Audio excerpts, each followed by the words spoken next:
Assalamualaikum warahmatullahi wabarakatuh. Perkenalkan, nama saya Murdin Alfiandi Abror dari Prodi Pendidikan Ekonomi semester 6C dengan NPM 180110077.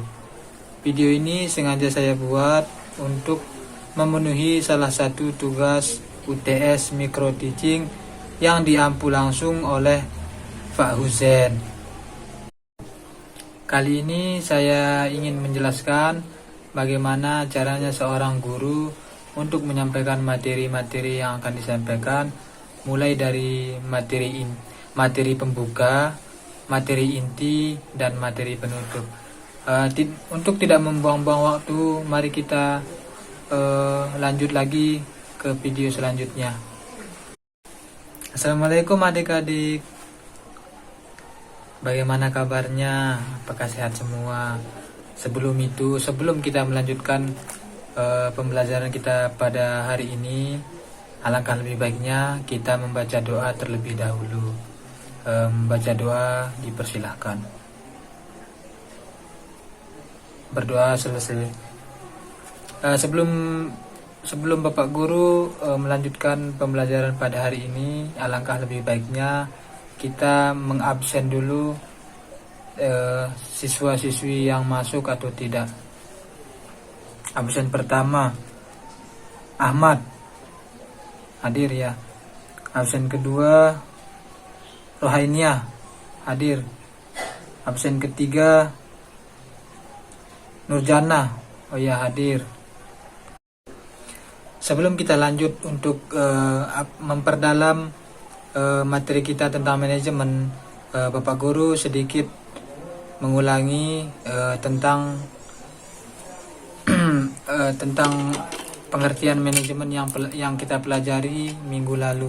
Silahkan Nurjana. Iya, benar sekali. Manajemen adalah istilahnya berasal dari bahasa Inggris, yaitu to manage, yang artinya mengendalikan, mengatur dan menjalankan, dan memimpin atau membina. Nah, baiklah anak-anakku sekalian, di sini di dalam ilmu manajemen ini ada beberapa tokoh yang yang mengemukakan apa itu manajemen. Yang pertama dari Henry Fayol.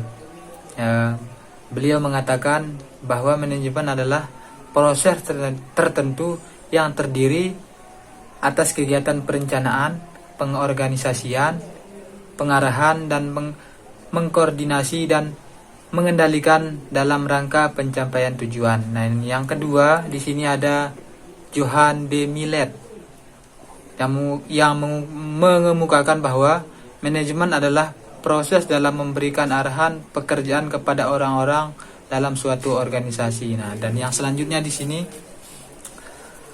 ada Harold Core yang mengatakan bahwa manajemen adalah cara mencapai tujuan tertentu melalui kegiatan orang lain. Yang selanjutnya, yang terakhir di sini ada Manulang yang mengatakan bahwa manajemen adalah seni ilmu perantara.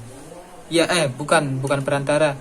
Ilmu pencatatan atau pengorganisasian, penyusunan, pengarahan, pengawasan terhadap sumber daya manusia untuk mencapai tujuan yang ditetapkan.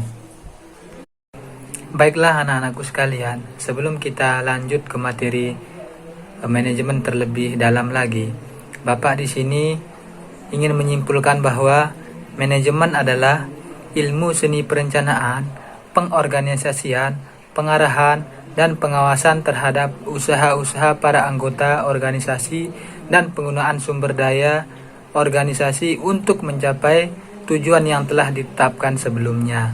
Nah, di sini langsung saja kita beralih ke unsur-unsur manajemen. Nah, di sini unsur-unsur manajemen lebih dikenal sebagai istilah the 6M atau 6M. Nah, di sini bagian-bagiannya, yang pertama di sini adalah ada manusia.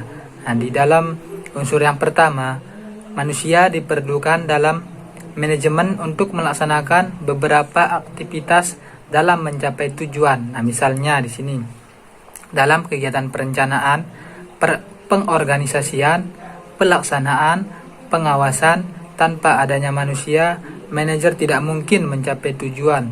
Nah, perlu diingat bahwa manajer adalah orang yang mencapai hasil melalui orang lain. Di sini bagian kedua ada uang. Untuk melakukan berbagai kegiatan diperlukan adanya uang.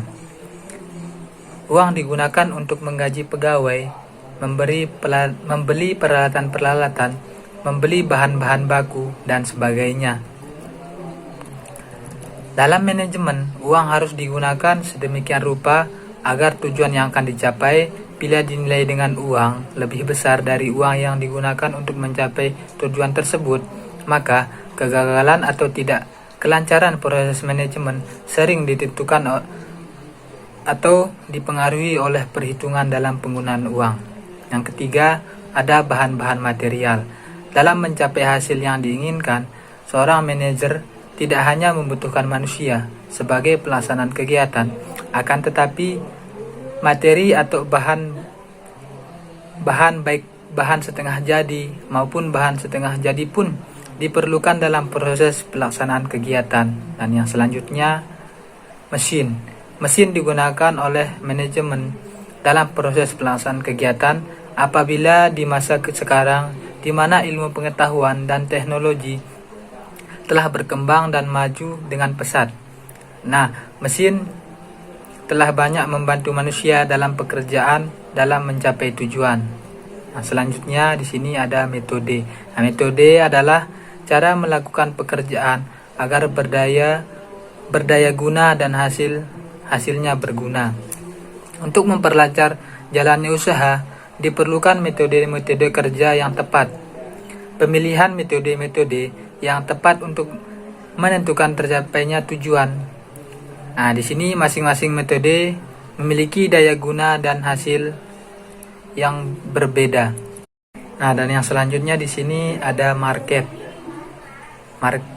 Market di sini merupakan faktor penting dalam mencapai tujuan perusahaan. Seorang manajer harus mampu menguasai pasar untuk memasarkan produknya. Penguasaan pasar menjadikan perusahaan tetap terjaga kelangsungan hidupnya sehingga produksi tetap beroperasi dan tujuan utama perusahaan tercapai, yaitu mencapai laba.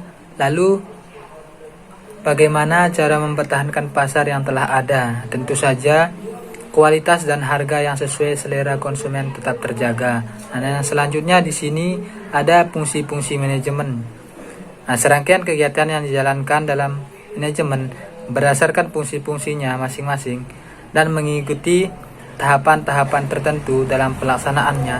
Nah, di sini fungsi-fungsi manajemen sampai saat ini belum ada keseragaman baik praktisi maupun para teoritis. Nah, di sini ada beberapa fungsi-fungsi manajemen menurut pendapat-pendapat ilmuwan. Yang pertama, Henry Fayol. Nah, di sini fungsi manajemen terdiri atas planning, organizing, commanding, coordinating, dan controlling. Nah, nanti anak-anak bisa search di Google atau cari sendiri di Google ya di rumah. Nah, yang kedua, George. Fungsi manajemen terdiri atas planning, organizing, accounting, dan controlling. Nah, yang selanjutnya yang ketiga ada Court dan Odell. Fungsi manajemen terdiri atas planning, organizing, staffing, directing, dan controlling. Yang selanjutnya yang bagian 4 ada di sini Dr. SP Siagin. Fungsi manajemen terdiri atas planning, organizing, motivating, dan controlling, dan evaluasi. Nah, selanjutnya De Liang Gi. Fungsi manajemen terdiri atas planning, directing, coordinating, controlling, dan improving. Nah, dan yang selanjutnya adapun fungsi-fungsi manajemen secara umum adalah sebagai berikut di sini. Ada planning. Nah, perencanaan merupakan proses dasar manajemen dalam menentukan langkah-langkah untuk mencapai tujuan tertentu. Langkah-langkah tersebut seperti menetapkan tujuan dan target, merumuskan strategi untuk mencapai tujuan dan target, menentukan sumber-sumber daya yang diperlukan, serta menetapkan standar keberhasilan dalam mencapai tujuan dan target bisnis. Nah, yang kedua ada organisasi atau organisasi. Adalah keseluruhan aktivitas manajemen dalam mengalokasikan keseluruhan sumber daya sesuai dengan rencana yang telah dibuat.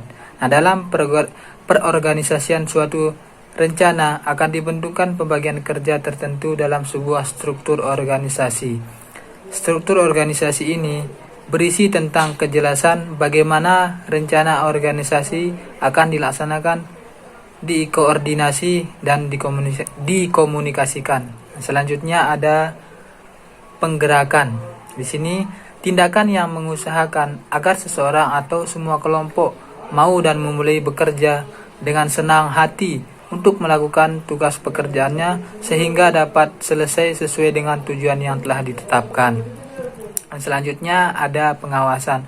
Pengawasan sering disebut juga dengan pengendalian, adalah tugas-tugas manajemen yang diarahkan untuk melakukan pengawasan atas apa yang telah direncanakan dan bagaimana langkah-langkah untuk mengkoreksinya. Nah, jika suatu rencana tidak berjalan dengan semestinya, maka fungsi pengawasan dalam hal ini manajer melakukan proses-proses untuk mengkoreksi kegiatan yang sedang berjalan agar tercapai apa yang telah direncanakan. Nah, di sini fungsi pengawasan dilakukan untuk mengantisipasi kegagalan, mengkoreksi kegagalan, dan memberikan solusi untuk mengatasi kegagalan tersebut. Nah, di sini yang selanjutnya ada bidang-bidang manajemen. Adapun bidang-bidang manajemen,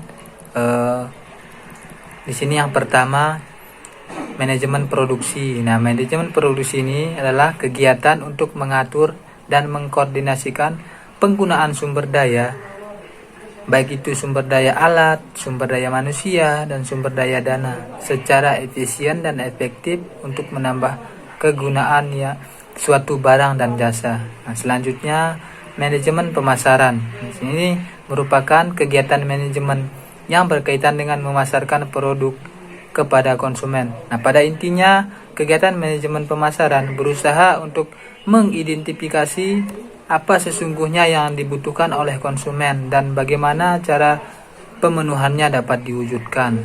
Selanjutnya, manajemen keuangan. Serangkaian kegiatan untuk memperoleh dan menggunakan dana untuk berbagai penggunaan bisnis dan berhubungan dengan kombinasi jenis-jenis pembiayaan yang terbaik dengan tujuan untuk meningkatkan dan memaksimalkan laba perusahaan. Selanjutnya, yang terakhir, manajemen sumber daya manusia. Sering disebut sebagai manajemen personalia atau manajemen tenaga kerja. Manajemen sumber daya manusia merupakan penerapan manajemen yang berkaitan dengan perencanaan, pengadaan, kompensasi, pemilihan, dan pengembangan sumber daya manusia.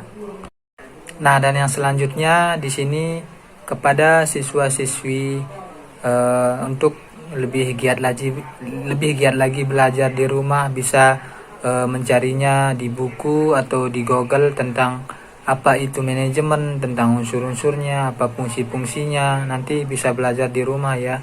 Nah, mungkin sekian dari pembelajaran kita pada hari ini. Tapi terlebih itu, sebelum kita menutupnya, alangkah lebih baiknya kita membaca Alhamdulillahirabbil alamin.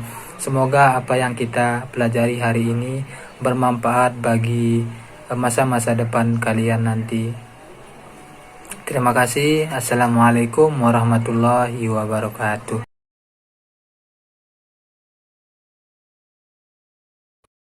Oke teman-teman, itu video pembelajaran dari saya. Mudahan bisa berguna bagi penonton ataupun siswa-siswi yang telah saya ajarkan tadi. Dan jangan lupa untuk di like dan di subscribe channel saya ya. Terima kasih. Assalamualaikum warahmatullahi wabarakatuh.